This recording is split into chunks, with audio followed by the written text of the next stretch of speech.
Bonsoir Magali. Et bonsoir Marie, Enchantée de t'avoir avec nous ce soir. vraiment ravie aussi.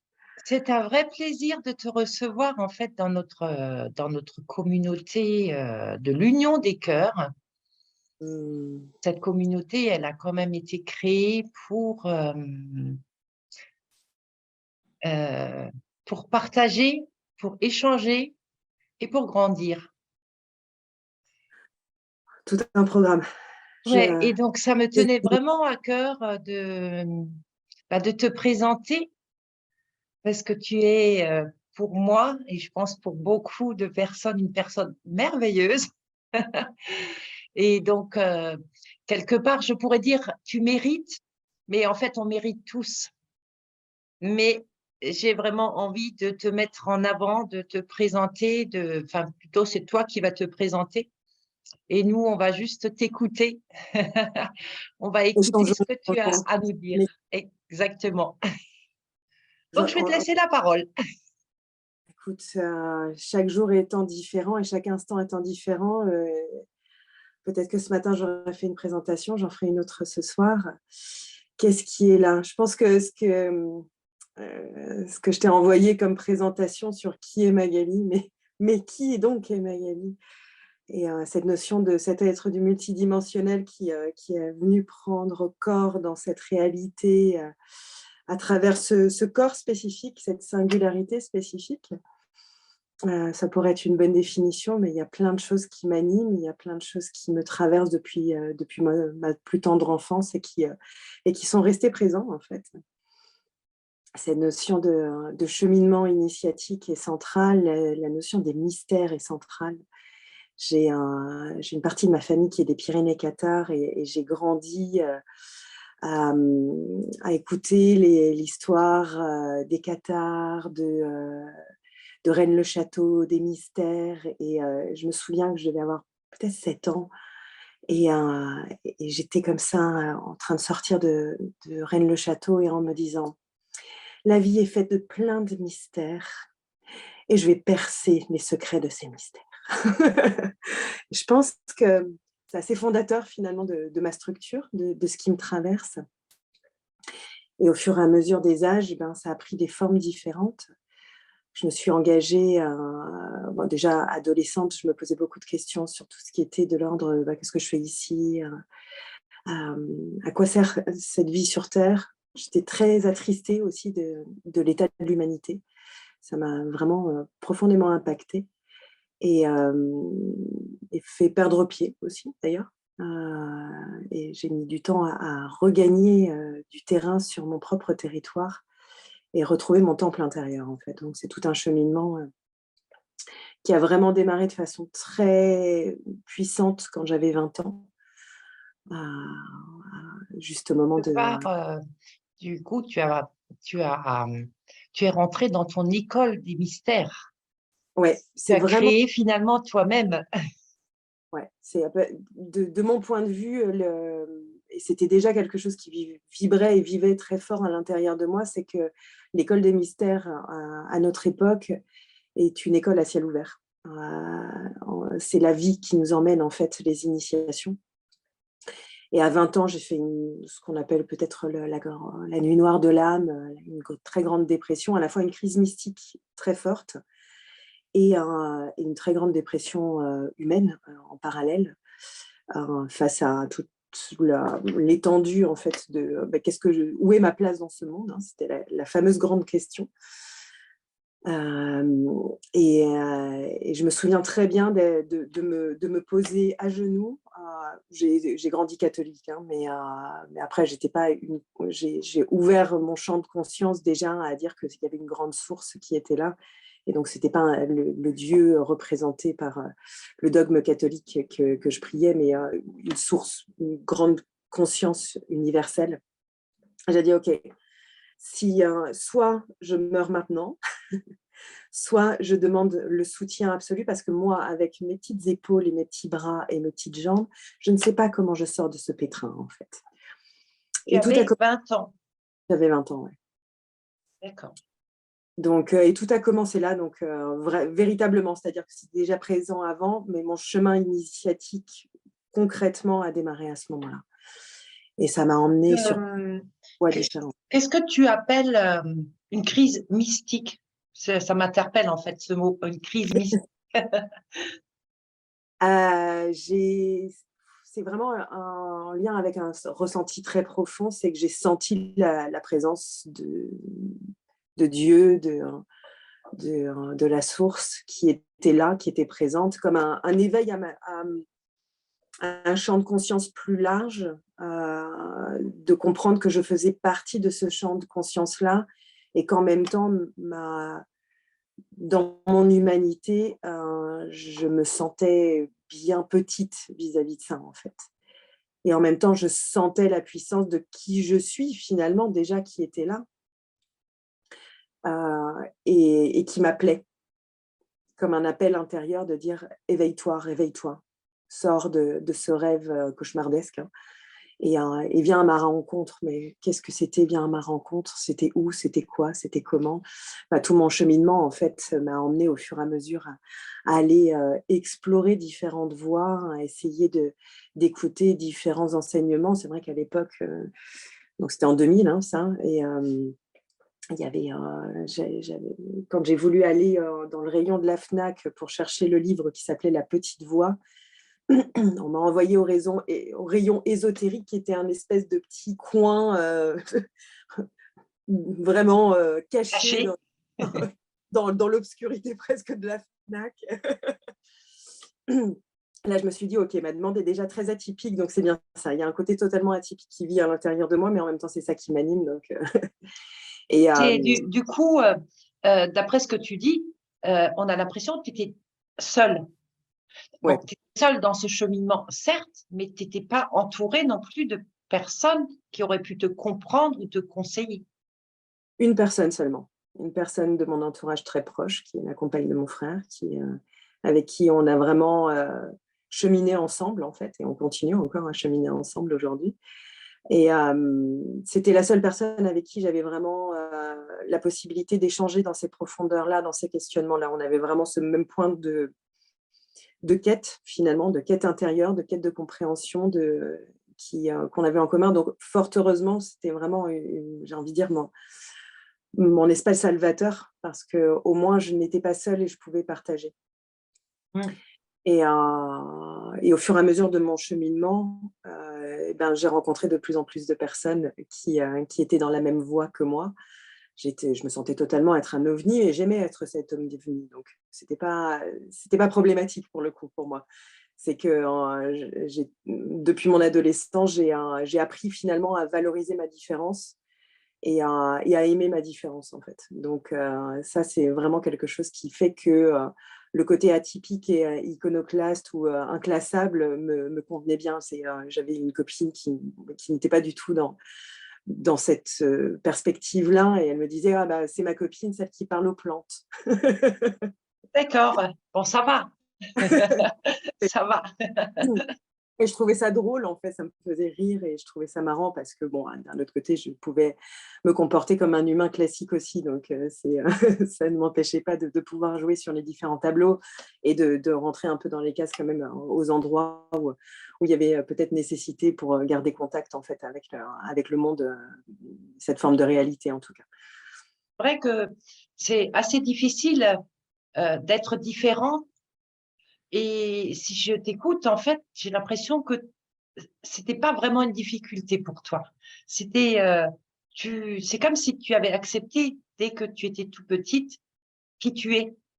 Oui, oui, il y a Chemin paraît peut-être plus simple parce que la difficulté qu'on rencontre aujourd'hui ou que beaucoup de personnes rencontrent, c'est ce fait d'être différent, de ne pas rentrer dans les cases et bah, d'en souffrir. Alors je suppose que tu as dû te cogner aussi à certaines personnes, mais c'est déjà le fait d'accepter qui tu étais très vite, très rapidement, c'est déjà énorme. Il y a effectivement eu cette chance-là, ce soutien-là à l'intérieur de moi qui était là et qui m'a permis du coup de pouvoir ne pas chercher en fait à correspondre à quoi que ce soit. J'ai des parents qui étaient plutôt, on pourrait dire laxistes à certains égards, mais qui m'ont aussi laissé la liberté, hein. On peut voir les deux faces de la pièce. Ils m'ont vraiment laissé la liberté finalement d'explorer ce qui était mon territoire en fait, mon champ.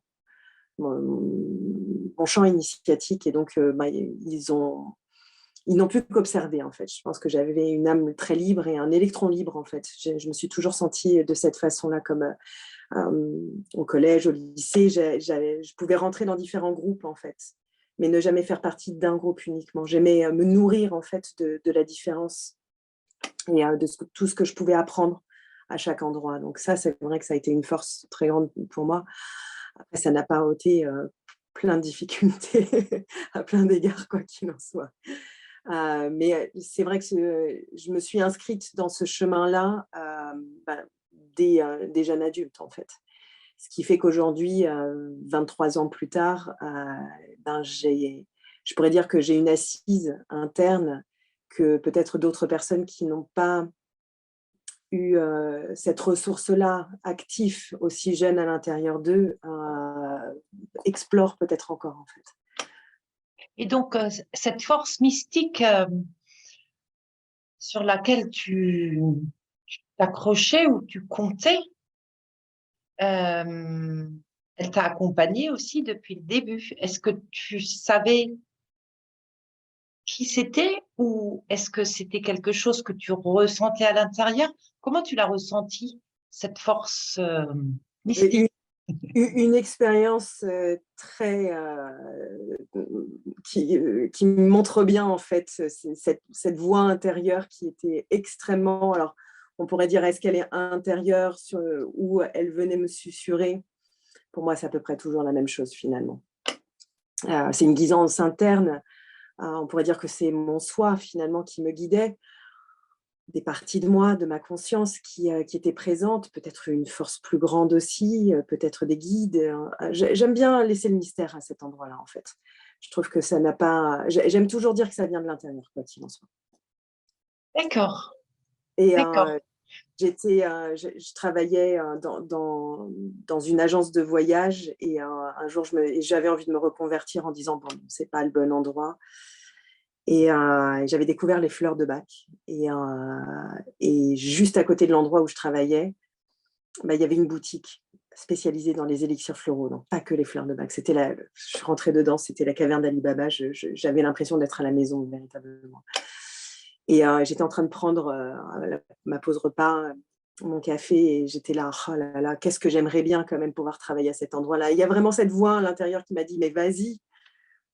J'étais là en train de discuter avec en plus, hein, de dire oui, mais non, je dois retourner, travailler, etc.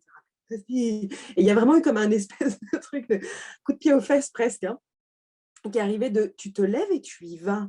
Et quand je suis rentrée dans la boutique, j'ai regardé la personne, c'était peut-être la 3e ou 4e fois qu'il me voyait en l'espace de 15 jours. Donc, et puis je lui ai posé la question de dire mais comment on fait en fait, quelles études on fait pour travailler dans ce type d'endroit. Il me dit des études de naturopathie, etc. Et puis forcément à l'intérieur de moi qui est encore très conditionné par ce truc des diplômes, etc. On me dit bon bah et je disais à la voix à l'intérieur, tu vois bien, de toute façon je n'ai pas ce qu'il faut pour pouvoir Moi. bosser.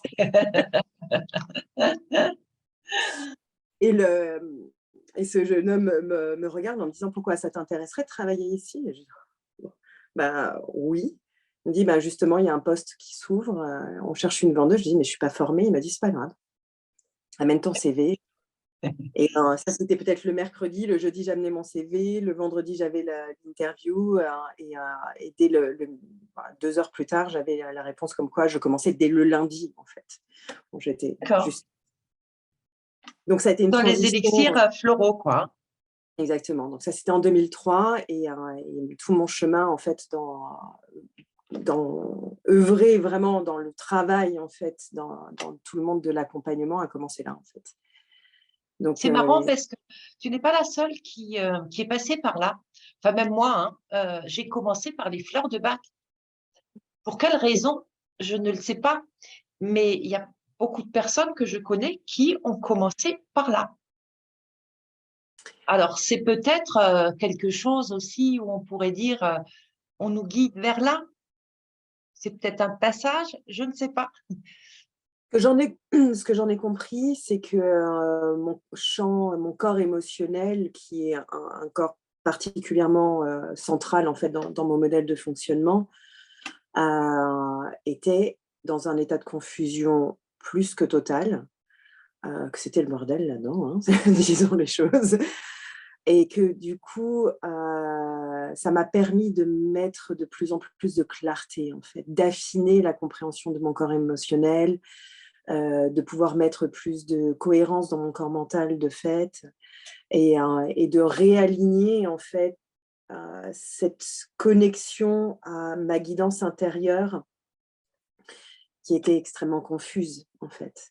Donc je recevais bien, je sentais bien que je recevais de l'information, qu'il y avait des choses qui étaient là, mais d'un autre côté, c'était complètement illisible presque, tellement c'était le bazar là-dedans, quoi. Donc c'était une bonne porte d'entrée et finalement, c'était pas c'est vraiment les fleurs de bac, donc l'information, la quintessence des fleurs. Tout à fait. Donc on est déjà en fait sur un champ vibratoire qui nous réaligne. Donc j'étais déjà à ce moment-là, en fait, j'ai commencé de plein pied dans le champ vibratoire, en fait, Mm. dans le monde quantique au final, qui est aujourd'hui au cœur de mes accompagnements. Donc, c'était une résonance aussi de ce qui vibrait en moi. Le point d'attraction, il était trouve la vibration, trouve le champ vibratoire en fait qui est le tien et réaligne. Donc, et le royaume de la nature a été vraiment central dans ma petite enfance où quand j'allais chez mes grands-parents, j'étais seule dans la nature toutes mes vacances. Et, et je pense que ça a été ma sauvegarde d'une certaine façon de garder mon contact avec ma, ma voix intérieure, ma connexion interne à mon champ, à mon temple interne. Et c'est ça qui m'a amenée vers les fleurs de bac parce que j'étais partie sur de l'herboristerie en fait à ce moment-là. Donc, C'est marrant parce que tu parles de vibration. Il y a 20 ans en arrière, on parlait beaucoup, beaucoup moins des ouais. vibrations, des fréquences vibratoires. Aujourd'hui, plus. Aujourd'hui, on comprend mieux, mais il y a 20 ans, c'était pas commun du tout. Non, ça ne Et l'était pourtant, pas. c'était déjà là. Ça l'était, mais à ce moment-là, on était plus connecté au champ énergétique en fait. Comment faire circuler l'énergie dans nos corps. On avait peut-être, alors si, il y avait forcément des pionniers qui avaient déjà connecté que l'information que l'on porte génère une vibration qui génère en fait une possibilité de circulation de l'énergie ou pas en fait.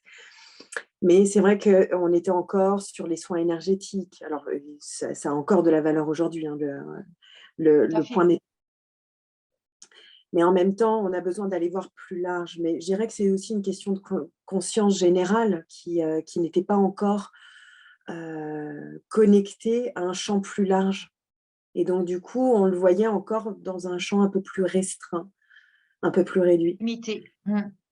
Et j'ai pu voir vraiment cette grande transformation quand je parlais des fleurs de bac et que je travaillais avec l'énergie des fleurs pour rééquilibrer le corps émotionnel. Les personnes me regardaient avec des coquilles, hein.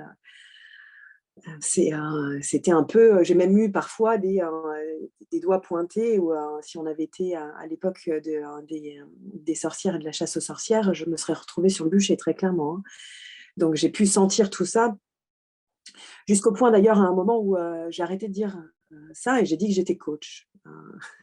D'accord. Le fameux mot coach qui C'était veut tout et rien dire. était devenu très tendance, ça arrivait des États-Unis, 2007-2008, c'était le grand mot tendance. Et j'ai commencé en fait à avoir une personne qui m'a dit, bah, moi j'aurais bien besoin d'être accompagnée par un coach. Donc j'ai accompagné cette personne sans même avoir été formée au coaching. Je pense que quand les mains ont été tendues, en fait, j'ai toujours saisi les opportunités, en fait. Donc, et je me suis formée au coaching après en me disant, bon, bah tiens, ça peut être intéressant.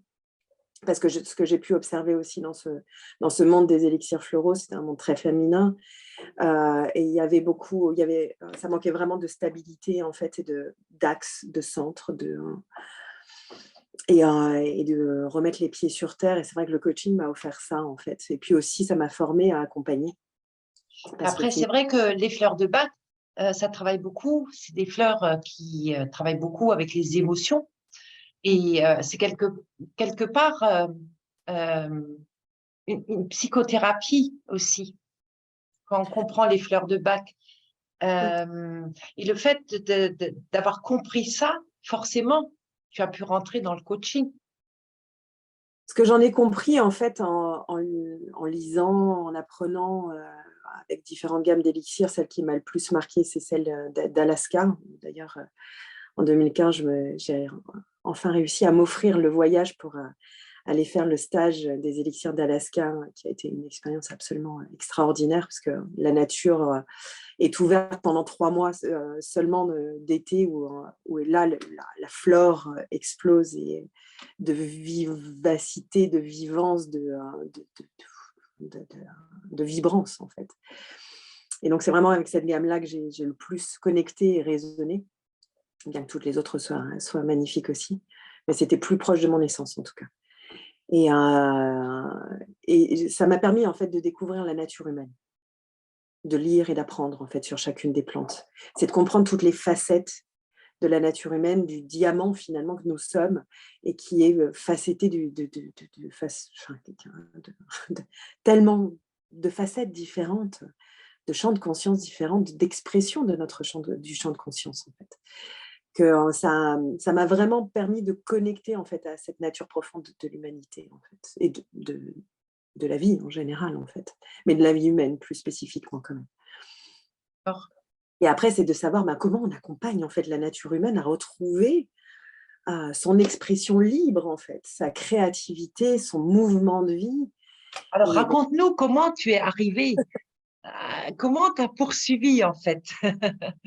il y a différents chemins, je ne vais pas forcément expliciter chacun d'entre eux, mais j'ai découvert une technique qui est assez connue, qui s'appelle Access Bar, Access Oui. Consciousness, pour lequel j'ai formé pendant 7 ans et donné des séances. Donc, et je dirais que j'ai vraiment été, la vision que j'ai eue et ce que j'avais compris du coaching, c'est qu'en fait, pour pouvoir ouvrir un champ large, on doit d'abord se spécialiser, en fait. Et donc, je suis rentrée dans le sablier, dans l'entonnoir du sablier. Et en fait, au fur et à mesure que je pratiquais et que je donnais ces formations, j'ai pu approfondir, en fait, cet enseignement et le faire mien, finalement, ou en tout cas le laisser naviguer en moi. Et c'est là que l'onde de vie est arrivée à moi, en fait. Elle s'est révélée, vraiment. Elle s'est présentée. Cette onde de vie, c'est finalement le grand champ de la vie. Alors, on pourrait le nommer de plein de façons différentes, le chi, le prana, la source qui nous traverse. On peut le voir avec d'un aspect plus scientifique, avec les tachyons, avec les électrons. J'aime l'aspect plus, cet aspect mystique, mais poète finalement. Pour moi, être mystique, c'est être un peu un poète. La poésie de la vie finalement, où on ne cherche plus à nommer, on cherche juste à faire vivre et faire vibrer l'expérience de ce que c'est qu'être en vie.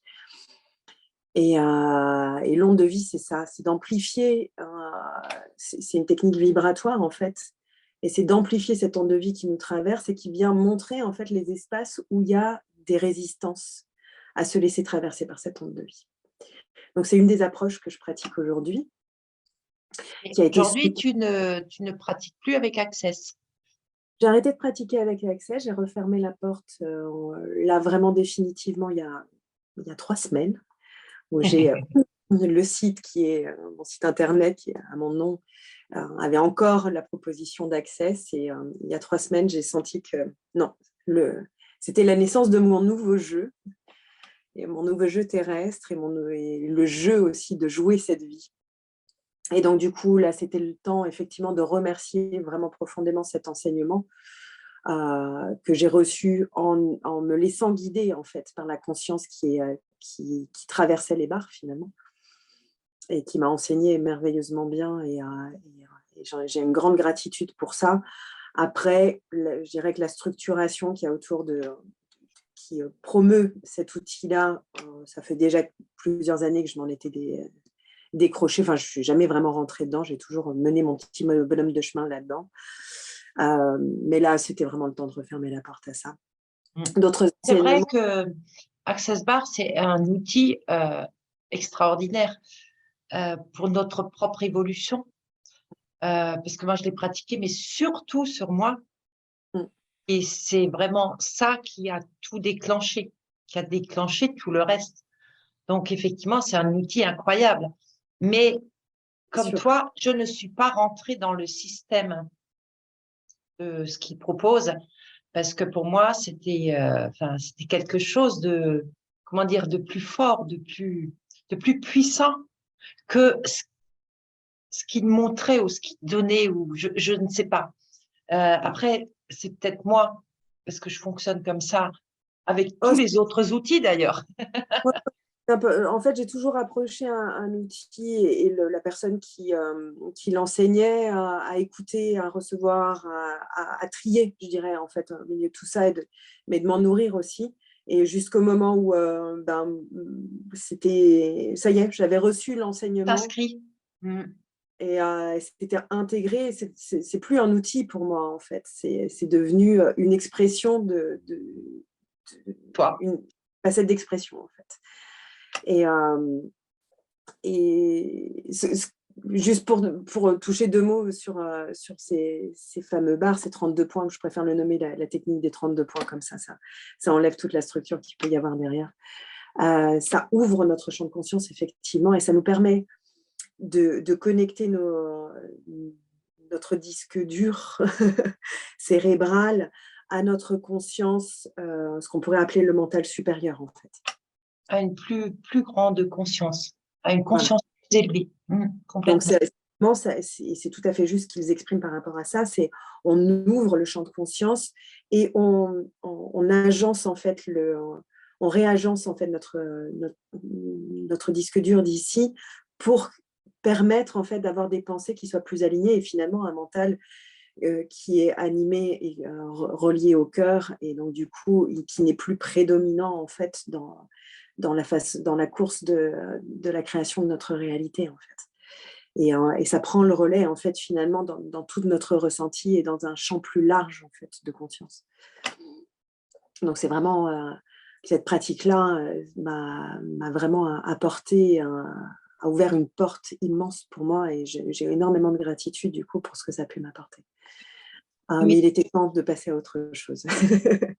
Donc, tu vas nous raconter maintenant vers quoi tu es partie, vers quel chemin tu as pris, quelle voie tu as pris pour encore plus t'épanouir déjà toi-même et pouvoir apporter encore plus au monde. Ouais, ça c'est je dirais le grand point de bascule dans lequel je suis à l'heure actuelle, qui est d'arrêter de me cacher derrière un outil justement et de m'exposer à partir de qui je suis et de ce que j'ai à proposer, à partir de la vérité qui me traverse en fait, de la vie qui me traverse et qui prend la forme de la forme spécifique de ma singularité qui est en mouvement perpétuel, hein, comme tout à chacun. Je dirais que la forme que ça prend aujourd'hui, c'est je le rejoins je suis en train de créer en fait, de préparer la création plus exactement d'une communauté et d'un mouvement au-delà de cette communauté que j'appelle les créateurs de réalité. Et la proposition, c'est de redevenir ou devenir un créateur conscient de sa réalité. Sauf que pour pouvoir devenir un créateur conscient de la réalité, encore faut-il saisir un peu quelles sont les règles du jeu de cette réalité. Est-ce qu'il y a vraiment des règles dans sa réalité, dans chaque parce que pour moi, je dirais, chacun a sa réalité. Alors ça, oui, c'est sûr et certain. Donc, des règles. J'irais sur la loi de l'un, qui serait vraiment les grandes règles de la réalité. En fait, c'est finalement, on peut parler de la loi de l'un comme une loi cosmique, mais finalement la nature, hein, le vivant, en fait, sur ce champ de réalité, est animé par cette loi de l'un, en fait.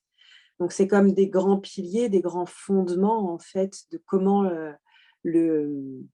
la conscience navigue et de réussir à réhabiliter, en fait, ces grands piliers de cette conscience une en notre structure, de façon à ce qu'on puisse se sentir pleinement expansé et dans cette capacité d'ouvrir nos ailes et de se déployer et du coup de pouvoir sentir qu'on peut ouvrir l'espace de notre cœur et que ce bouton qui est de rose, qui est peut-être encore à l'état d'hésitation, cette innocence finalement, hein, à l'intérieur de nous qui se dit « Ouh, je me suis ouvert une fois, j'ai eu l'impression que les portes se sont refermées sur mon cœur, du coup, je ne sais pas très bien si j'ai envie de retenter le coup. » Donc, c'est cet espace de vulnérabilité en nous, c'est finalement l'expression de notre essence. Et donc, pour pouvoir réouvrir l'espace de sécurité, on pourrait dire, mais finalement de préservation, de sentir qu'on est en capacité dans notre structure vibratoire de pouvoir préserver à tout instant cet espace sacré, un peu le cœur du cœur, le sein des saints, à l'intérieur de nous. Encore faut-il que on ait reconstitué finalement notre temple intérieur. Complètement. Ce qu'on pourrait appeler notre structure vibratoire, en fait. Et donc, ça implique de remettre sur pied certains piliers qui pouvaient être tombés du fait de certaines expériences, du fait de la nature inversée de certaines des structures involuantes, de la réalité dans laquelle on est, de formes de manipulation, on pourrait dire ça finalement, qui sont en cours dans l'humanité. Et donc du coup, de redonner corps finalement à ces piliers, de leur redonner structure, de leur redonner stabilité et assise en fait, de façon à pouvoir recréer cette arche d'alliance à l'intérieur de nous, repasser le seuil et sentir qu'à l'intérieur, oui, il y a bien un sacro-saint en fait, il y a bien un espace avant que qui que ce soit ou quoi que ce soit puisse rentrer là, de toute façon, il sera arrêté bien avant. Parce que la structure est suffisamment solide et suffisamment vibratoirement puissante. Mmh. Donc, c'est ce qu'on appelle notre souveraineté, en fait. Non. Et c'est regagner notre pouvoir personnel, c'est reconstituer ces piliers de notre temple, en fait. Mmh. Et il y a des grands piliers, effectivement, qui existent. Et ceux-là, on a besoin d'aller les réhabiliter, effectivement. Et on a besoin de... Et donc, toi, tu accompagnes les personnes vers ça, C'est ça, exactement. vers leur souveraineté. Vers leur souveraineté, oui, c'est central. Alors, souveraineté, c'est vrai qu'on peut le voir de plein de façons différentes. Moi, je suis capable d'aller sur plein de sémantiques, en fait. Donc, c'est mon côté caméléon, hein. J'ai appris au fur et à mesure de mes années à finalement pouvoir être un peu morphique d'une certaine façon. Donc, j'aime aller sur plein de sémantiques différentes. Donc, la souveraineté, on peut le voir vraiment dans la divinité, mais on peut le voir finalement dans si on le laisse juste à une structure humaine sans prendre un espace beaucoup plus large, galactique, qui fait totalement partie de mon monde. Hein, mais si j'ai des personnes face à moi qui ne sont pas forcément dans cette grille de lecture-là, parce que leur structure, en fait, singulière, ne les emmène pas à connecter à ces espaces-là, tout simplement. On peut le structurer à partir de l'imaginaire, à partir des contes. Et ça, c'est vraiment un espace, pour le coup, qui me plaît beaucoup. Reconnecter notre imaginaire, reconnecter finalement l'imaginaire collectif.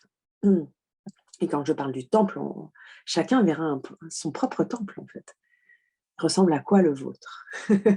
Ça, mais l'imaginaire joue énormément dans le travail pour chaque personne, je pense. Hein.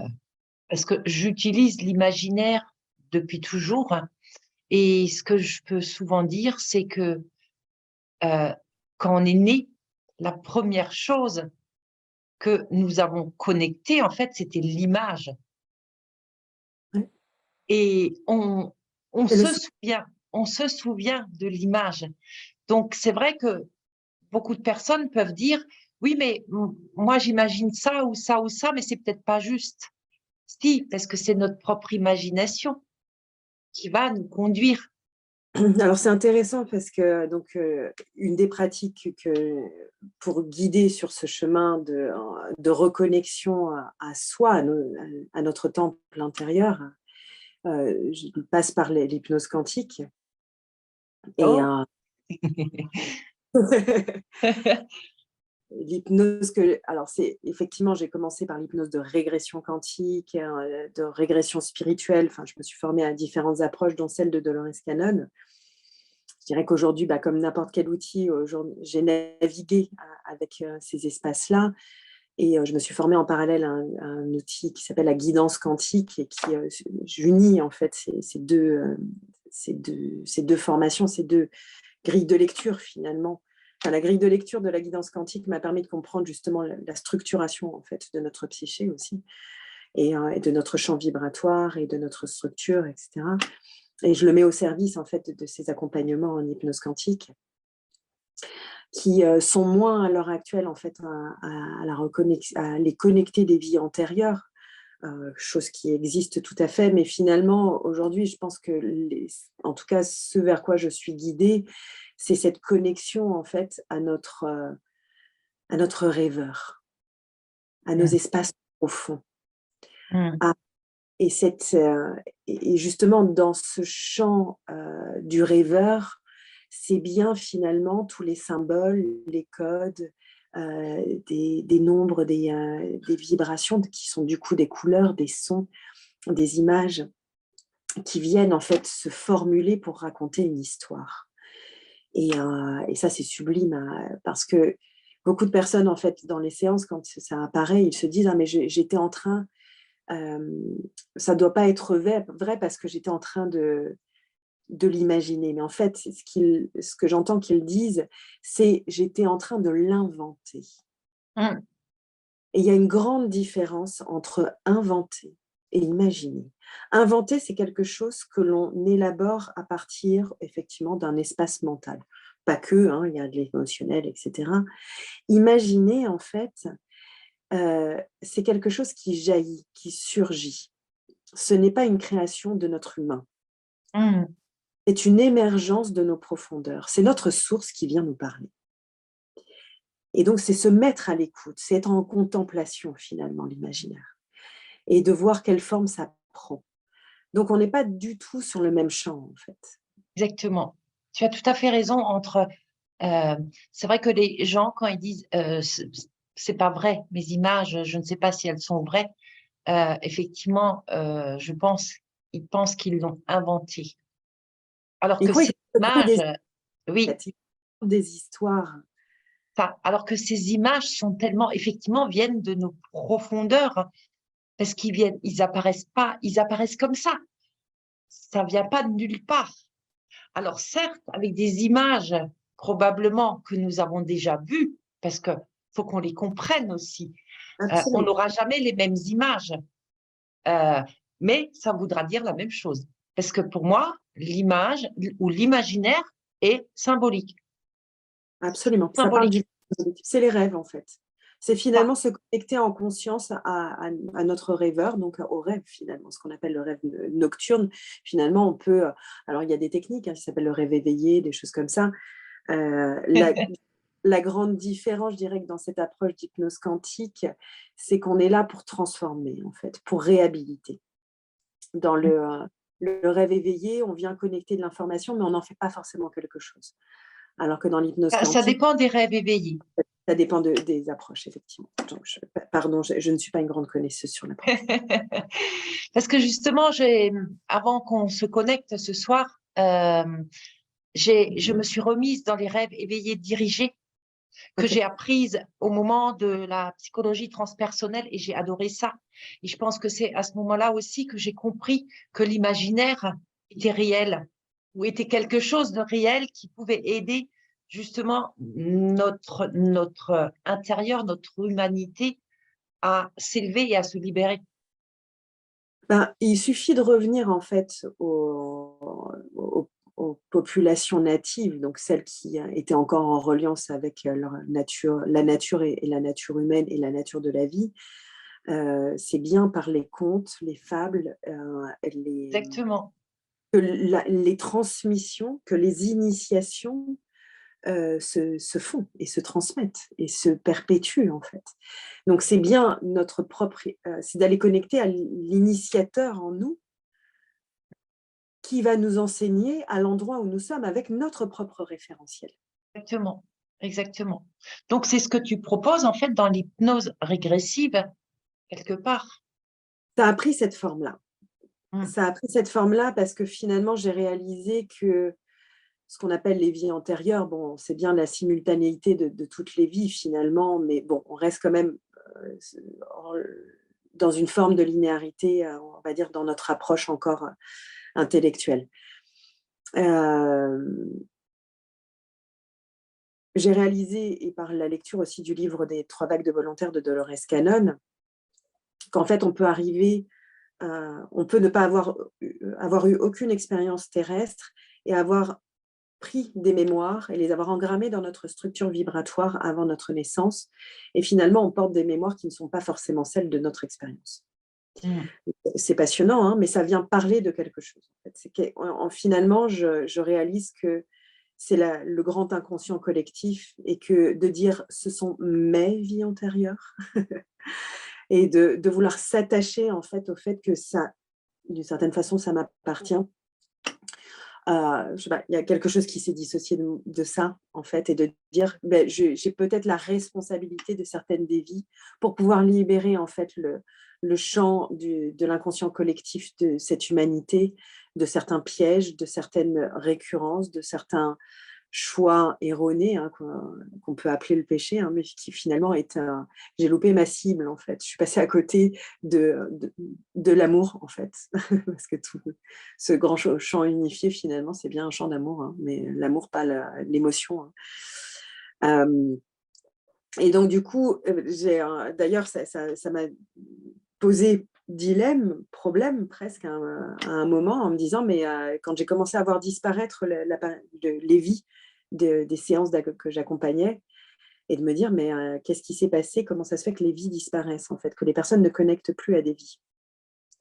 Et en me disant, ben oui, mais c'est pourtant ça que que je suis censée là où je suis censée les amener.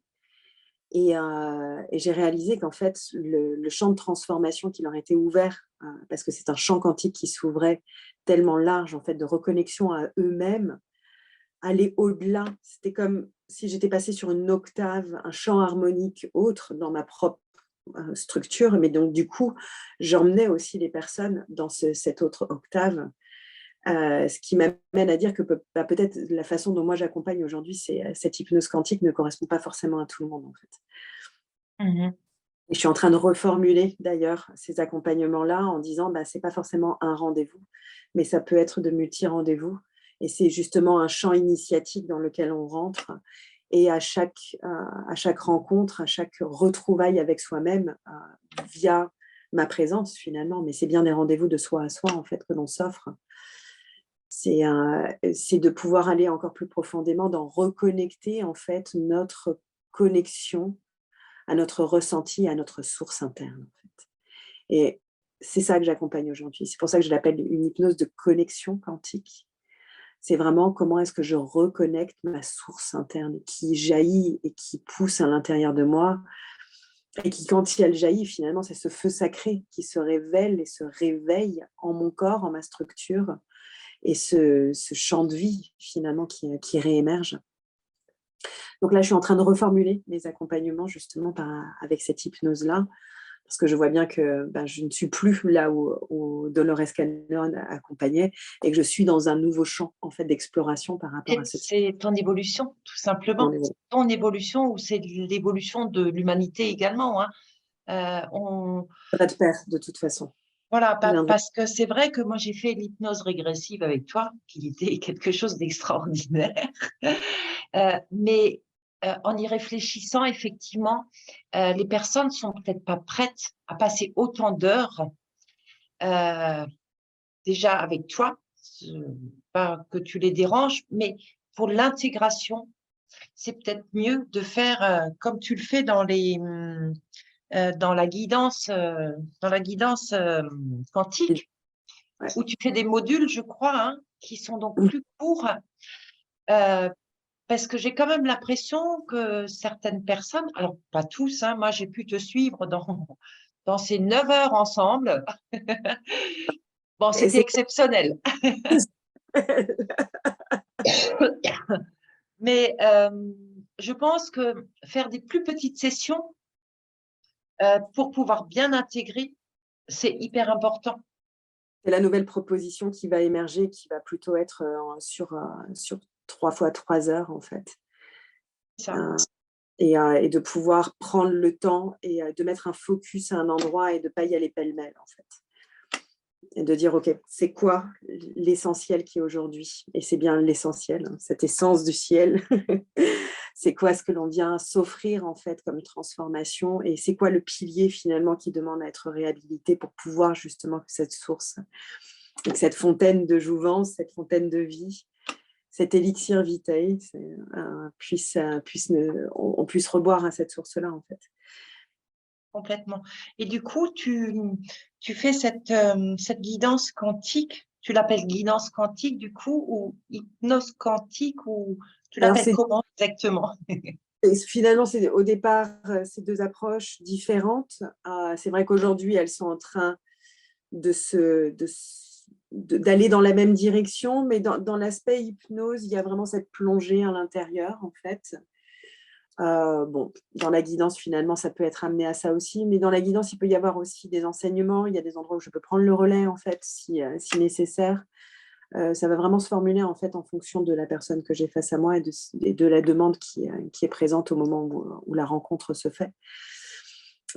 L'idée, c'est vraiment cet accompagnement à cette restructuration et à comprendre, en fait, comment on est créateur de notre réalité, en fait, avec la guidance quantique.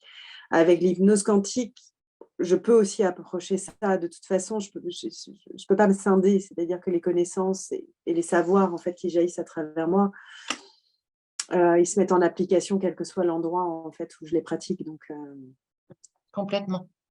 Donc c'est l'une ou l'autre des approches. Je dirais que c'est des formats différents, en fait, mais au final, c'est la même proposition qui est derrière. Tout à fait. C'est enfin, ta vibration intérieure te le dira, quoi. Et je vois bien qu'en fait, mon approche aujourd'hui, je dirais la posture dans ces accompagnements, c'est que pour moi, je suis là, en fait, pour ouvrir un espace sacré, pour permettre à cet espace sacré d'exister, et justement d'ouvrir le temple, en fait, hein.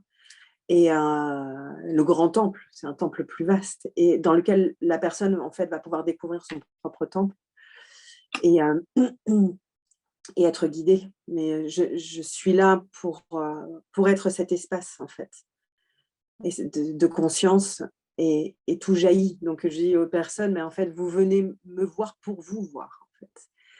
Et cette notion de recevoir est vraiment essentielle pour moi.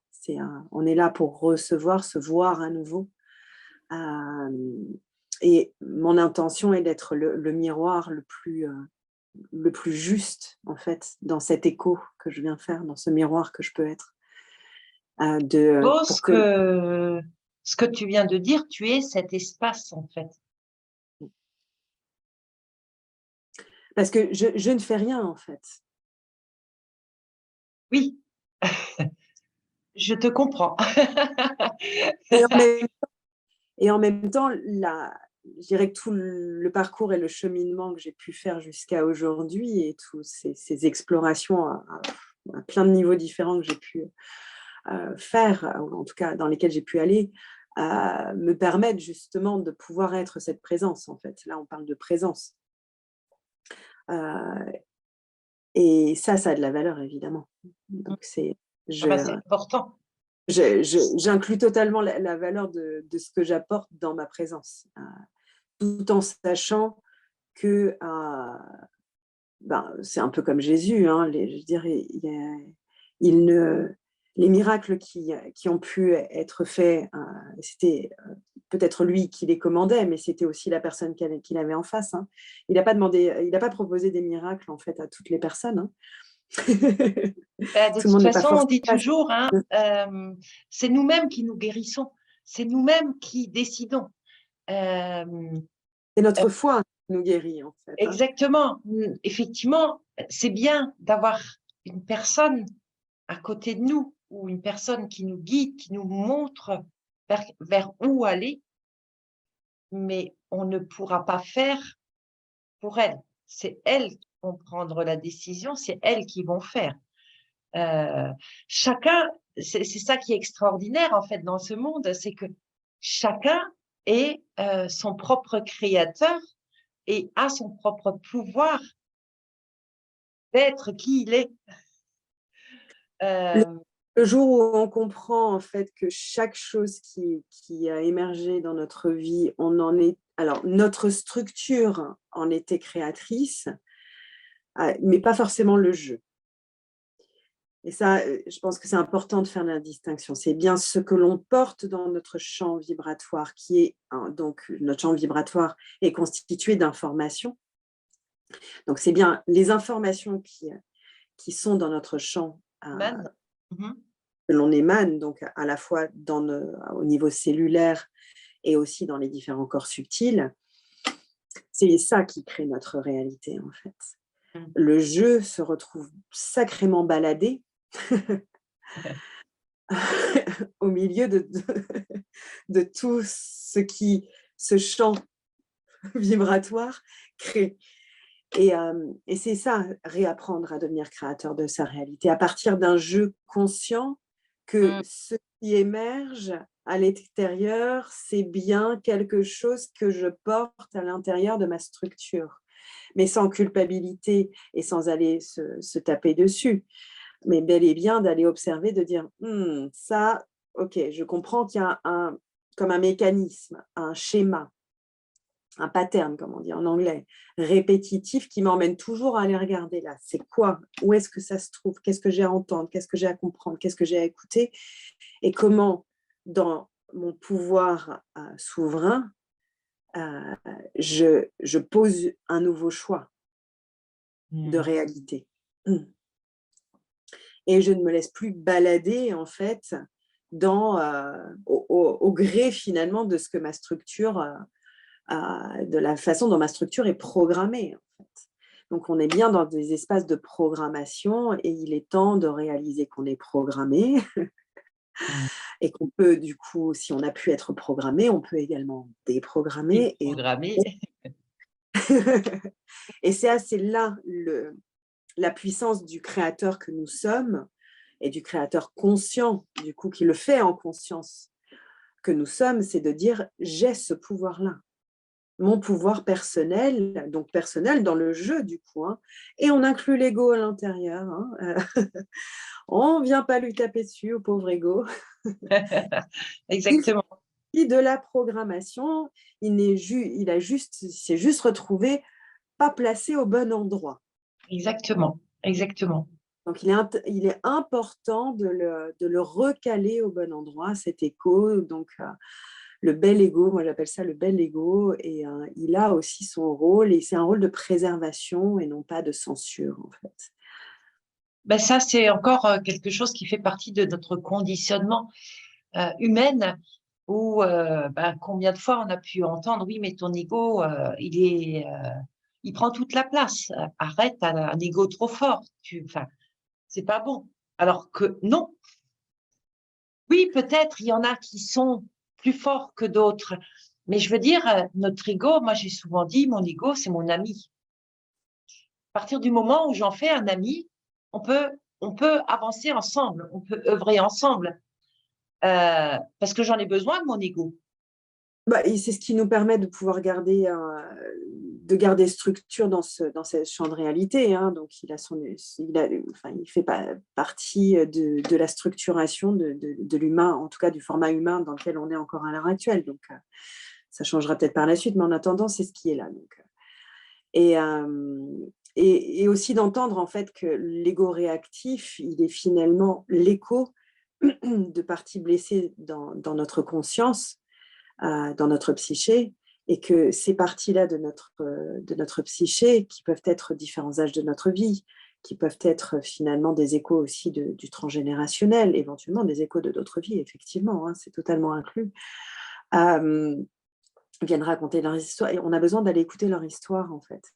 Et Mm. ces parties-là, en fait, elles sont juste en appel d'amour, en fait. Et je dirais que les parties les plus blessées se sentent indignes même de demander de l'amour et encore plus d'en recevoir.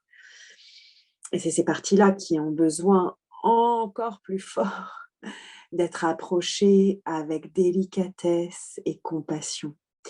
Et l'art de prendre soin de soi, et ça c'est un accompagnement que je suis en train de concocter en ce moment, qui est d'apprendre à prendre soin de soi. Qu'est-ce que c'est que de prendre soin de soi? Bah, je dirais que là, l'élément sur cet ego et comprendre en fait que notre conscience est constituée d'une multitude de parties, fait partie en fait de notre façon de pouvoir prendre soin de soi et d'aller écouter et se mettre à l'écoute de ces parties de nous en fait qui ont besoin de raconter leur histoire. Complètement. Et d'où l'intérêt de l'imaginaire, c'est que quelle que soit l'histoire qu'ils ont à nous raconter, ils vont pouvoir créer une histoire, nous raconter leur histoire. Il y a bien évidemment cet endroit de l'enfant intérieur dont on a beaucoup entendu, enfin, dont on entend beaucoup parler, à savoir que l'enfant intérieur est androgyne. C'est un archétype en fait. Et il est constitué à la fois d'une polarité féminine et d'une polarité masculine. Donc on a notre petit garçon intérieur et notre petite fille intérieure, qu'on soit dans un corps d'homme ou de femme. En fait. Et souvent, quand on est une femme, on va aller écouter notre petite fille intérieure, mais on oublie d'aller écouter le petit garçon intérieur aussi. Mm. Et inversement pour les hommes. Et les deux ont besoin de se remarier ensemble. Alors marier, hein, on entend bien que c'est de se réunir, voilà, de refaire union en fait ensemble. Et Comme notre couple intérieur a le même besoin en fait. Et on a besoin de faire famille ensemble du coup, mm. avec différents états, et faire famille aussi avec le grand-père et la grand-mère qui sont des archétypes qui existent aussi dans notre psyché, dans notre conscience. Donc j'aime beaucoup travailler avec les archétypes en fait. Je trouve ça extrêmement beau. Parce que justement, il y a tous ces espaces-là, en fait, qui sont habités à l'intérieur de nous, mais qui vont avoir été colorés par nos parents, qui vont avoir été colorés par notre vécu d'enfance, qui vont avoir été colorés par les grands-parents qu'on a pu voir avant et avec lesquels on a pu vivre ou pas. Donc, du coup, et de voir que finalement, notre conscience peut venir reprogrammer aussi ces endroits-là. Et recréer un royaume enchanteur dans le monde, et ils vivent heureux. Heureux et beaucoup d'enfants. En fait, on peut recréer notre royaume intérieur, et ça, c'est je dirais, un des moyens que j'ai d'accompagner, c'est finalement redécouvrir notre royaume intérieur et aller explorer notre royaume intérieur. Et alors, on va voir qu'il est peuplé de plein de mondes différents. C'est ça. Et c'est là qu'on peut ressentir vraiment la joie à l'intérieur. Quand on réveille ça et qu'on s'y intéresse, qu'on s'intéresse justement au petit garçon, à la petite fille, ou à ses archétypes, tout simplement, il y a une joie immense qui s'élève de l'intérieur vers l'extérieur. Et moi, je dis souvent, cette joie qui peut émerger là, c'est ça l'amour. Oh oui. La c'est l'amour, la paix, c'est l'amour, l'unité, c'est amour. Je dirais qu'amour, c'est ce qui est. Donc, tout le reste sont des piliers finalement d'expression de cet amour, en fait. Complètement, complètement. Parce que c'est vrai que quand on réfléchit bien, comment définir l'amour, euh, C'est c'est mmh, ça. J'ai vécu ce week-end un séminaire avec une jeune femme qui crée aussi l'union de l'amour féminin. Et le fait, au moment où elle m'a interviewée, c'était juste extraordinaire. Elle rigolait tout le temps. Elle était vraiment en joie. Et c'est que quand j'ai raccroché, que j'ai dit, mais tout l'amour qu'elle m'a envoyé avec sa joie de vivre, c'était juste impressionnant. Donc, oui, l'amour se définit de 1000 façons. En fait, on a tous notre propre expression de l'amour. À l'intérieur de moi, il y a vieil sage qui est un peu taquin. Et je dirais que c'est la joie, elle prend plutôt cette forme-là, parfois chez moi. Mais elle peut prendre celle de l'enfant qui est là. Je suis trop contente. Et ça peut être, ouais, ça C'est peut ça. prendre tellement de formes, en fait. Et j'aime bien laisser parler ces espaces-là quand ils jaillissent, en fait, c'est tellement joli. Euh, et de jouer, en fait, Et de de jouer s'amuser, c'est ça. et de, Comme on et dit, de ces endroits-là aussi. voilà, ici sur Terre, on est venu pour jouer. Et ça, il faut pas l'oublier. Parce qu'on est sur un immense terrain de jeu où on peut s'amuser. Si on enlève tous les conditionnements, si on enlève toutes les manipulations, amusons-nous. Je le dis souvent, je vais jouer. Parce que la vie, c'est un jeu. Ben oui, c'est revenir à l'essence de la vie et de ce grand jeu terrestre finalement. Mais en même temps, pour pouvoir se remettre à jouer, encore faut-il avoir regagné suffisamment de pouvoir personnel et de souveraineté intérieure sur notre propre royaume interne pour comprendre qu'en fait, en créant dans notre royaume interne, ben, finalement, on le fait rayonner en externe et qu'on est un point d'attraction à partir de là. Et là, on peut se remettre à jouer. Et là, on peut voir les synchronicités, les miracles même se produire. Ces états de, même si on sait que ça, les règles du jeu, et pour en revenir à c'est quoi les règles du jeu, bah finalement, c'est jouer les règles du jeu. Ça, c'est ça. C'est jouer à créer, c'est jouer à agencer des éléments qui nous font plaisir et puis de voir ce qui en émane en fait. Et, mais j'en reste toujours émerveillée, en fait. Ça veut dire De aussi sentir que que la vie répond à cet endroit-là et vient m'offrir, en fait, en retour de bah ouais, t'as vu, tu l'as créé ça. Mais sauf que ça prend toujours des formes que j'avais jamais imaginées, pour le coup. Et c'est là où la surprise reste. mmh, Et c'est là où l'enchantement reste. Et c'est là où la magie opère. C'est que bah, je dirais que la vie est facétieuse, justement comme un vieux sage, et que du coup, ça prend des formes insoupçonnées et insoupçonnables, et qui sont finalement toujours parfaites, même si on était bien incapable de l'imaginer de cette façon-là, en fait. Sur comment ça pouvait arriver, en fait, sous quelle forme ça pouvait arriver. Et j'ai mon compagnon qui, il y a quelques années, quand on s'est rencontrés, j'étais là, mais comment je vais faire ça? Il m'a dit, le comment, je m'en occupe. Toi, tu t'occupes juste de...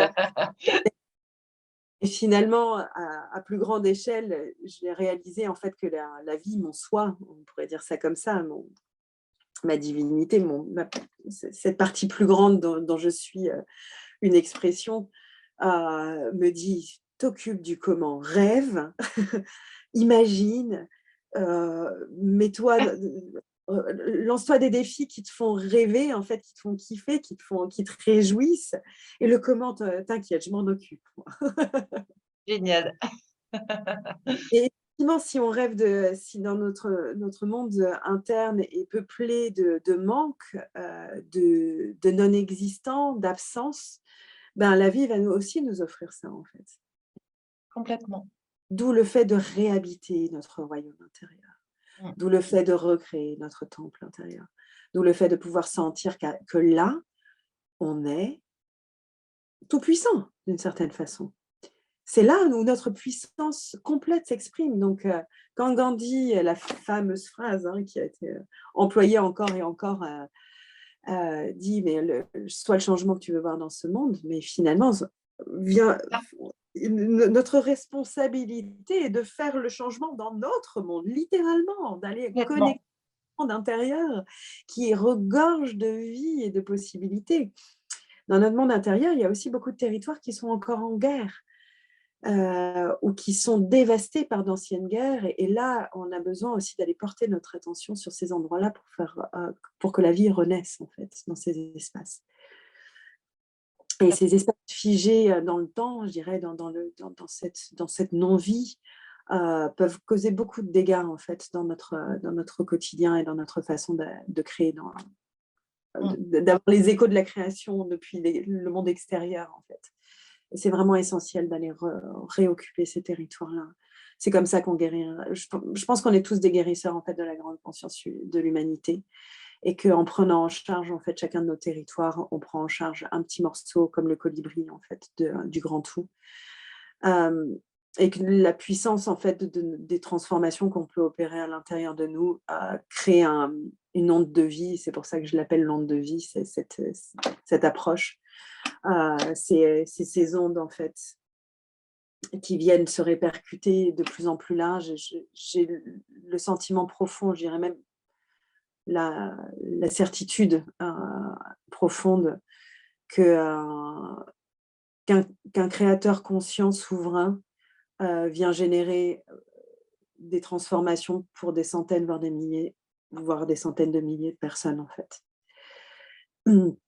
Et que du coup, on est peut-être une petite team des sens d'étoiles, ou des sens des mers, ou des étoiles de mer, des étoiles d'air, des étoiles, des étoiles, quelle que soit notre origine, je dirais, élémentale, et que la puissance de notre union, et c'est là où l'union des cœurs, effectivement, de ces communautés qui sont en train d'émerger, celle que tu crées, celle que je suis en train à laquelle j'ai envie de donner naissance aussi, et toutes les autres, en fait, et on voit bien qu'il y en a beaucoup. Il y en a beaucoup, beaucoup qui sont en train de se créer. J'ai souvent dit, et j'arrête pas de le dire, on n'est que fin février là, mais 2023, c'est vraiment maintenant le moment pour créer. Et cette création, en fait, elle émerge de nous. Si je vais 6 mois en arrière, jamais je n'aurais imaginé ce que je suis en train de créer. Et je sais qu'on n'est qu'au début et qu'il y aura d'autres créations. Et c'est ça qui est merveilleux parce que finalement, on laisse faire et on laisse faire cette création. Et c'est là qu'on se rend déjà compte qu'on est dans l'un, on est dans l'unité. C'est ça. C'est we are one, nous sommes un. Et en même temps, je dirais, l'importance de notre singularité est essentielle dans Exactement. cette société. Tout à fait. Parce que c'est reprendre la responsabilité de notre propre structure et d'arrêter finalement de faire des trocs, des chantages, d'être dans des systèmes de codépendance finalement. Et on sait bien, c'est nos parties blessées en fait qui génèrent en fait ces mécanismes de codépendance. Et justement, il est temps de devenir le grand-père, la grand-mère, la mère, le père de ces enfants en nous, de ces parties de nous en fait, et de demander à notre grande conscience aussi de devenir parent en fait de ces espaces-là. Parce qu'il y a des endroits où on n'a pas porté tout sur nos épaules. Il est temps de déposer en fait ce sentiment qu'on est seul en fait. C'est tout un cheminement, hein, j'en connais bien, je le connais. Bien sûr, c'est un cheminement, hein, on n'y arrive pas en claquant des doigts, mais on est tous amenés ou on est tous invités à y aller et on a tous une main qui est tendue, il suffit de la prendre. Et il y a vraiment cette notion d'éclairer en fait le chemin. Et effectivement, ces mains tendues, on peut tous être unis à partir du moment où on est dans un espace de responsabilité et que c'est pas juste pour... c'est là où c'est important. Comment la main tendue, je dirais que c'est la grande main invisible en fait. C'est celle c'est le pont qu'on ne voit pas et qui finalement est cette main invisible qui est là. Mais encore faut-il oser, mais faire un premier pas et sentir qu'en fait, même si on ne le voit pas, c'est bien là. Et ça demande effectivement du courage, de l'engagement, une certaine vocation finalement. Je dirais de la Euh, persévérance aussi. Je rajouterais la persévérance, de ne pas abandonner en fait. Euh, Parce qu'effectivement, sur ce chemin, ça peut prendre du temps, comme ça peut aller plus vite. Il n'y a pas de temps en fait, hein. C'est le chemin qu'on doit vivre. C'est chaque instant de chemin qui nous mène à ce qu'on souhaite, à ce qu'on désire, à ce qu'on est, à qui on est aussi. Donc, c'est tout ce cheminement et on ne peut pas sauter des étapes. On ne peut pas sauter des classes là. Il faut prendre le chemin. C'est pas possible. il y a des paliers initiatiques, en fait. Et il y en a certains qu'on peut mettre beaucoup de temps à, à traverser, finalement, à traverser le seuil de ces initiations. D'autres, ça va être beaucoup plus naturel et spontané. Ce que je trouve beau, c'est que bah justement, vu qu'on crée ces ponts de lumière, ces arcs-en-ciel, et ces arcs en terre aussi, finalement, Tout à fait. on ouvre des voies qui permettent à d'autres ben, il y a déjà un chemin qui est tracé, même s'il faut qu'ils aient foi pour y aller. Ça a déjà été défriché, donc ça permet pour certaines choses C'est plus d'aller facile. rapidement. Ou en tout cas, c'est moins. Exactement. Donc, quoi qu'il en soit, il y a des paliers. Il y a des paliers, il y a des stades d'une certaine façon. Et de croire qu'on peut sauter certains des paliers, je pense que c'est un leurre du mental, effectivement, qui voudrait nous faire peut-être de ce qu'on peut appeler l'ego spirituel. Mais finalement, c'est ce désir d'aller plus vite que la musique, en fait. C'est pour ça que On je va dis juste. qu'il y a vraiment le chemin à vivre, en fait. C'est chaque instant présent au final. Parce que enfin, aujourd'hui, il y a des moments où je suis là sur ce chemin et me dis, si seulement ça pouvait aller plus doucement pour que je puisse encore plus apprécier ce moment. Je n'ai plus envie d'aller vite. Alors, il y a 20 ans ou 30 ans en arrière, j'avais probablement envie d'aller vite. Je me suis cassé la figure, comme beaucoup se cassent la figure quand on veut aller trop vite. Mais une fois qu'on est vraiment, on sent vraiment qu'on est bien ancré sur ce chemin, qu'on est sur la bonne voie, on va dire, on apprécie. Et ça On pourrait s'aperçoit aller plus lentement pour apprécier encore plus. C'est ça, c'est la réjouissance, c'est savourer, c'est comme un fruit là, C'est dont on va exactement ça. déguster. Et de ces différents états, parce qu'on sait que l'état que l'on traverse à ce moment-là ne se reproduira plus jamais. Exact. C'est le moment présent. Mmh, Et celui-là, là, ben voilà, cette saveur-là, elle était juste là, à cet mmh. instant, hein, ce qu'on est en Là train de qu'il vivre. fallait l'accueillir. Et le savourer pleinement. Et je me rends compte que finalement, dans tout mon cheminement, si j'avais quelque chose à me réoffrir, à modifier. Ce ne seraient pas les choix erronés qui m'ont finalement appris beaucoup de choses. Ce ne seraient pas les chemins de traverse qui m'ont peut-être compliqué la voie, plus exactement. Ce serait de réussir à savourer chaque instant en disant savoure-le, Oui, savoure-le. parce qu'on ne peut pas revenir en arrière. Mmh, exactement. Et c'est vrai que ça, oui, il y a plein de moments quand je revisite finalement les différents âges de ma vie, ces différents états, je viens me reglisser finalement dans certains de ces moments-là. Et je sais que je l'ai senti je sais pas, quand j'avais 22 ans, il y a eu un moment spécifique et je me souviens que je me suis retrouvée dans un état particulier à ce moment-là et j'ai réalisé que c'était moi, dans le futur, qui venais me rendre visite à cet âge-là et que cet état particulier, c'est parce que je m'étais rendue visite, en fait. Et en me Ça. disant: «Savoure là, savoure ce moment-là». C'est ça. Donc on modifie, j'ai déjà vécu finalement les modifications de mon présent passé par mon futur à venir. Exactement, exactement. Mmh. Et ça, et c'est peut-être mon futur à venir qui est en train de me dire: «Savoure encore Savoure, plus». exactement, exactement. Maintenant. C'est vraiment, c'est la beauté du tout finalement, hein, ce fait de savourer l'instant présent.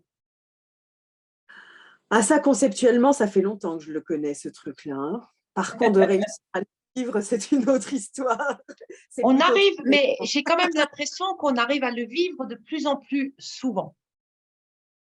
Alors des fois, on va ailleurs, mais enfin, moi, depuis que j'ai fait mon hypnose régressive avec toi, c'est là que je crois qu'à partir de ce moment-là, à chaque fois que mon mental il part dans l'avenir ou dans plus loin, c'est là que la petite voix qui me dit reviens, reviens juste ici.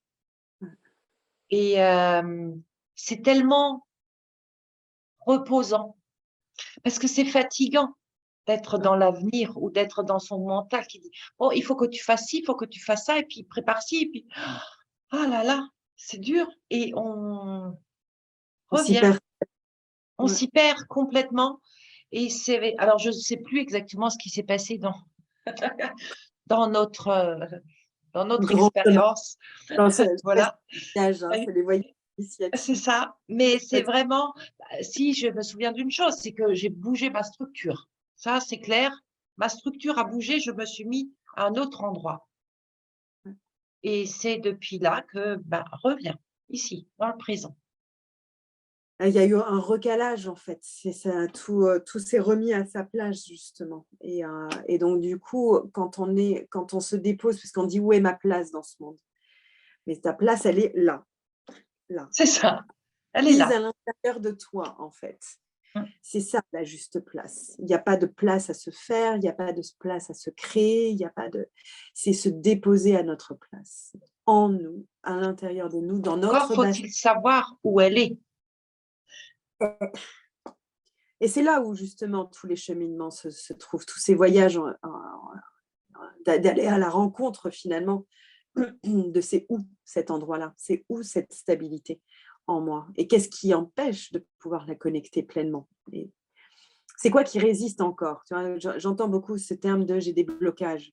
Aujourd'hui, j'aime bien le mettre de côté, cette expression-là, parce que je trouve que c'est un peu une justification en fait. Et c'est la victime en nous qui a tendance à utiliser ce terme de blocage. Et c'est plus, je préfère utiliser où est-ce qu'il y a encore de la résistance à recevoir la vie. Oui, c'est plus Au beau final, on parle déjà. de choses, mais ça n'amène pas dans la même posture en fait. Oui, c'est le mot, il est plus doux, la résistance, que le blocage. Et il y a des barrages parfois, on est bien d'accord, c'est OK. Nos canaux subtils peuvent être, on peut avoir besoin d'envoyer des sacrées ondes lumineuses et lumineuses, comme du desktop, là, naturel, pour aller enlever des sacrés paquets de scories qui ont pu s'accumuler dans certains de nos tuyaux. Ça, ça C'est pas Magali. Bon, on a fait, ça a été super agréable, c'est passé super vite ce soir. Euh, donc, Magali, pour te trouver, c'est sur ton site internet, je crois. Alors, c'est sur mon site internet, effectivement, magalivigneron.fr. Il y a accès, du coup, aux deux propositions que je fais à l'heure actuelle, donc sur la guidance quantique et l'hypnose quantique, sites qui sont en reformulation. Tous mes sites sont en reformulation parce qu'en fait, je suis en reformulation dans mes propositions à l'heure actuelle. Je suis en pleine incarnation de qui je suis et en reformulation du coup de mes propositions. C'est normal. Donc, il y a également sur ce site la proposition à venir se préinscrire pour avoir des nouvelles de la création de cette communauté des créateurs de réalité. Mhm. À mon idée, dans mon désir, dans ce que je peux percevoir. Ça pourrait être au mois de juin que ça arriverait, mais bon, je connais les facéties du temps, donc ça viendra quand ça viendra. Tout à Ce sera fait. cette année, en tout Et cas. de la façon dont ça viendra. C'est exactement ça, je me laisse totalement porter, j'arrête de vouloir me tirer et de me pousser, je me rends bien compte que ça ne sert à rien et autre qu'à me faire beaucoup de mal et m'apporter beaucoup trop de violence dans mon petit corps et dans mon petit esprit. Bon, Donc ça devrait exactement. être quelque part cette année, ça c'est sûr. Donc justement, j'avais envie de J'en suis pouvoir persuadée. 2023 est fait pour ça. Et donc, l'année à on peut également te téléphoner, je crois. Je oui, mettrai, je le mettrai sous le lien YouTube. alors peut-être tu peux le en fait, en mettant mon site internet, il y a mes coordonnées qui sont sur mon site. C'est Comme ça, suffisant. c'est suffisant. D'accord, très bien. Donc oui, on peut me contacter avec grand plaisir et puis finalement, on va constituer ensemble c'est quoi votre voyage. Je dirais que c'est un peu, du voyage à la carte, en fait. Sachant que la formation que j'ai faite avant de rentrer dans les fleurs de bac, c'était, voyagiste. Donc j'ai appris à être forfaitaire et à créer des voyages. Ah Ça a bah été super. on dirait classique dans ce C'était monde. déjà un message à ce moment-là. Et je savais qu'il y avait un message derrière, je n'avais pas compris à quel point. Super, super. Donc, on va Donc, s'arrêter pour ce ouais, soir. Par contre, nous, on va continuer un petit peu avec la communauté de l'Union des cœurs qui vont pouvoir te poser toutes les questions qu'ils ont envie de te poser et où tu pourras leur répondre directement. Mais là, nous, on s'arrête. je voulais d'abord, avant que tu fasses la clôture de cette belle cérémonie, te remercier de tout mon cœur pour ta présence dans ma vie et tout ce que tu peux offrir et m'offrir. Je te dis exactement la même chose. Je suis tellement heureuse de t'avoir rencontré et ben, on a tellement de choses à partager, on a tellement de chemin à faire encore ensemble. Donc, j'espère que ce sera pour très, très, très, très longtemps. To be continued. Le voyage est en cours. Le voyage est en cours. Merci beaucoup, Magali. Merci Marie. Je t'embrasse et je te dis à très, très vite.